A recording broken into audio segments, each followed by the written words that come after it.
Hey guys, welcome back to my channel. NK Chami here.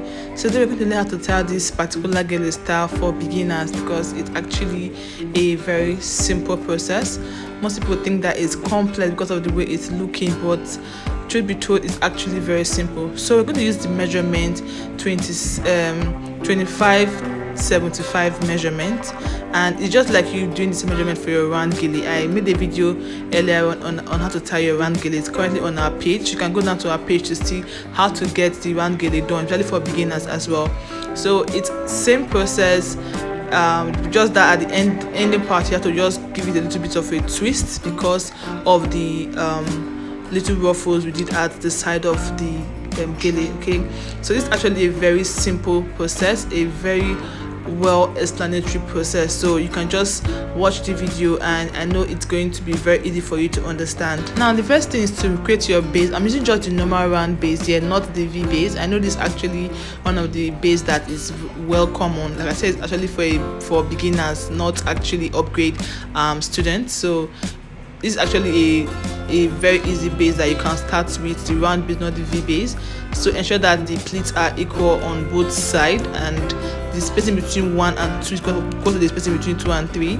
So ensure that your spacing is just equal and it's not like so different. Okay, now coming to crossing of the gele, you cross in the form of the longer hand going underneath and shorter hand going on top, as you can see in this video. So the longer hand will go underneath and shorter hand comes on top. You can ask your muse to help you to hold the shorter hand while you walk with the long hand. Okay, now you're going to start creating pleats. Unlike the very first base that we did, that we were creating spacing, this particular parts we are working on, they're going to be climbing on top of each other. You won't be having spacing just like the base we did before, that you can see there's spacing.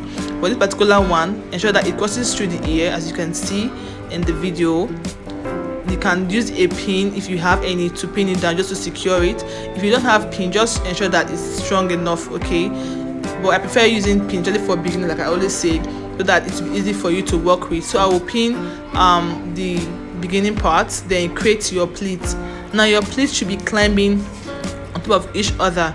Okay, we won't be having spacing because you want it to be like a raised gele. So your pleats should be climbing on top of each other. Now that easy method is the method of pinning. As you can see right now, I actually pinned the beginning part, I pinned the middle part, and then I pinned the end part down, just so that it will be well secured before I'll go over to start getting my pleats. Okay, if I'm working on a client, I don't really do this method because I know I can work without pinning this gele, but since we're trying to teach the beginners, I will prefer you pin these parts down, as you can see in the video, just to secure the gele, and then you go ahead to more or less get the ashoke on top of each other, like getting your pleats on top of each other. This is actually a very, very easy process, as in one of the easiest you can tie your round gele. So just go over and over from end to end to get your pleats on top of each other. Please mind you, one thing that will make your gele not to be very strong is if you are not arranging it from the back. It will make your gele to actually scatter very fast. So I will advise you arrange it from the back, from both ear to both ear, and then at the end of the day ask your muse to help to secure or hold the end part for you before you go ahead to arrange your gele.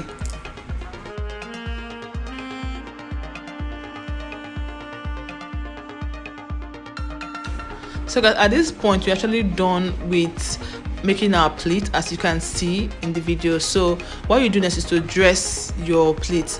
It's actually one of the a very tactical point that most people find difficult to, because it's actually where the major work, or that's a part of the major work begins, because dressing or arranging your pleat is another problem most gele artists find difficult to do, because it's not actually easy to dress your pleats.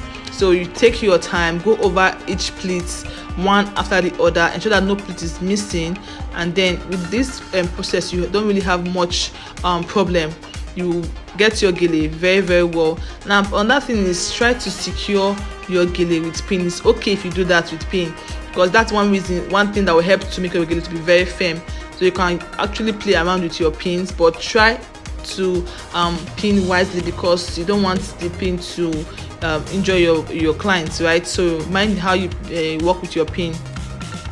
So guys, if you're with us to this very moment, I really appreciate it if you give us a thumbs up by liking this video. Subscribe to our channel, very important. Please subscribe to our channel. And this is like a little way of saying thank you for this tutorial, a little way of you like paying for this tutorial. Just subscribe to our channel, guys, because people pay a whole lot out there just to learn this Gele style, different Gele style, learn to learn the makeup, but you're getting it here for free. Though we are not complaining, but this is a little way of appreciating us for making these videos. Okay, also very important, guys, the notification icon, click on it whenever we post a new video, so you'll be among the first to be notified when I post a new video. So please do it on the notification icon down below. And also guys, check down the description if you have any question that you want to ask. Please do it, drop it at the comment section, and you'll be sure to get a reply or an answer from us. Also guys, if you want us to recreate any particular Gele style for you, very important, drop this name of the style on the comment section, and we'll pick 3 Gele styles from the comment section and we create that Gele style in our next tutorial. So guys, at this point I actually want to secure this part down, so I'm using a thread to tie this down. Most people actually will just sew it through, but I don't really have that time because it's actually a tutorial. So you can actually just use a thread to tie it down. If you have the color of the Gele thread in your box, you can actually use that, but I'm using black thread to just tie it down. Then going to the back, I'm going to open the hand that I'm working with. As you can see, I'm going to tie just one part of the hand, and then a part of the one we're using to do our pleat. Just tie them down before going back to arrange. Okay, it's actually a very simple process, so just follow the video, follow the direction, and then you get it right.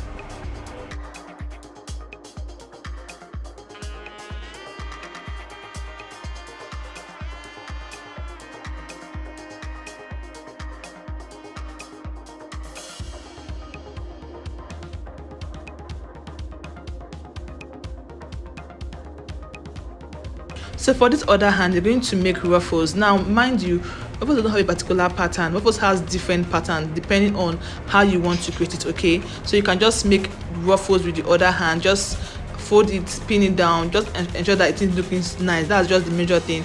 Well, for me, I would love to more or less have my tying to be a little bit higher, but I felt like I tied it down.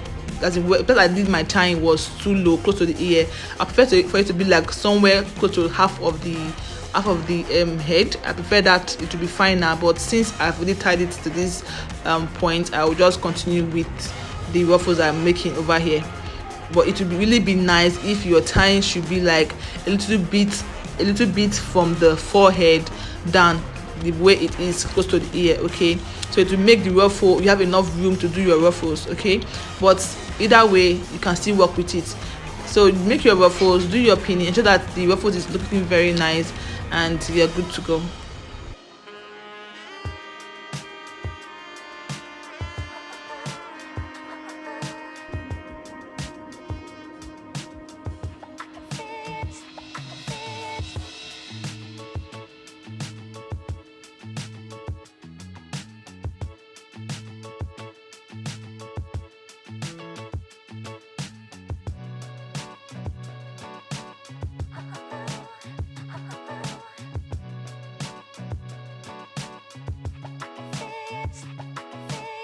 So guys, if you are done with your ruffles of desired shape, you go over to the back and rearrange the back. Okay, now let's head over to the back. As you can see in this video, I'm going to loosen the thing I tied before, and then we dress the back again. As you can see, just dress it to ensure that the ruffles on this end is easy for you, and then you go ahead to tie, final tying. Okay, so ensure that your tying is very firm so that the Gele will not lose, because you don't want such a situation to occur when your client, or maybe your bride, or maybe let me just say your client, your muse, your bride is dancing and then the Gele is falling off. So ensure that it's well secured, you tie it very firm. Then the longer hand we have there, you just have to fold the longer hand in between both of your tying hand, and then you tie on top of it. Because my muse is going to be going out with this, like it's more like an auto Gele, I have to do some pinning afterwards. After this particular video, I won't be tying this hand. I'm just going to fold it so that you have enough space, as you can see, because she's going to take it off and use it a day after today, so I'm going to create room for that. So tie, you can use your pin to secure, and that's it for the tutorial. So guys, if you want us to create other kind of gele style for you, maybe a style that you find difficult to tie, or you want the easiest way to get it done, please drop it at the comment section so we get to pick 2 or 3 gele style from the comment section and then create it for you guys using the easiest method or the easiest way for beginners to get it done. Okay, so after dressing the back of the gele, you go ahead to the front of the gele to do your final dressing, work with your pleat, ensure that no pleat is missing, and then I think that's all you have to know about this particular gele style. So guys, if you are with us this very moment, I would appreciate you give us a thumbs up, subscribe to our channel, and also notification icon so you notify when I post a new video.